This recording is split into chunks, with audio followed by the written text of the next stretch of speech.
வணக்கம். என் பேர் டாக்டர் சுசித்ரா. இன்னைக்கு நான் உங்ககிட்ட ஒரு மாத்திரை பத்தி சொல்லப் போறேன். இந்த மாத்திரை வந்து மெதுவா தான் வேலை செய்யும் அப்படின்னு நெறைய பேருக்கு தெரியறதில்ல. அதுக்காக பேர சொல்லப் போறேன்.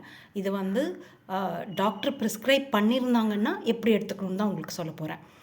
இது வந்து அ நெறைய காரணங்களுக்காக குடுப்பாங்க. அதெல்லாம் நான் சொல்லப் போறதில்ல. ஏன்னா YouTube கேட்டு, Instagram பார்த்துட்டு நீங்களா மாத்திரைலாம் போடக்கூடாது. பட் உங்க டாக்டர் இந்த மாத்திரை குடுத்திருந்தாங்கன்னா, இந்த ஒரு விஷயம் உங்களுக்கு தெரியணும். அதுக்காக தான். இந்த மாத்திரை மாண்டலுகாஸ்ட் அப்படின்னு நெறைய பிராண்ட் நேம்ஸ் இருக்கு. உள்ள இருக்க ஜெனரிக் நேம், உள்ள இருக்க மருந்து பேரு மாண்டலுகாஸ்ட். இந்த மாத்திரை உடனே வேலை செய்யாது.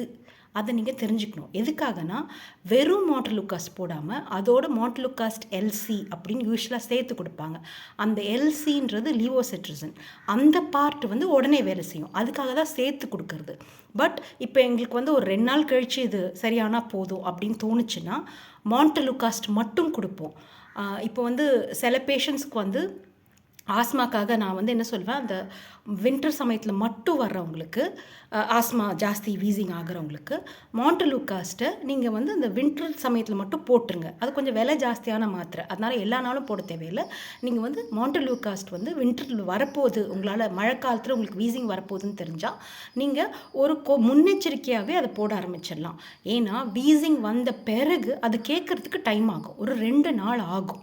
அதனால மாண்டலுகாஸ்ட்ன்ற மாத்திரை நீங்க எடுத்துக்கினீங்கன்னா, அது உடனே கேட்காது. அன்னைக்கு அதனால எஃபெக்ட் இருக்காதுன்னு நீங்க தெரிஞ்சுக்கணும். ஒரு 2, 3 நாள் கழிச்சு தான் அதோட ஃபுல் எஃபெக்ட் தெரிய ஆரம்பிக்கும். அந்த மாரி தான் அந்த மாத்திரை வேலை செய்யும். வணக்கம்.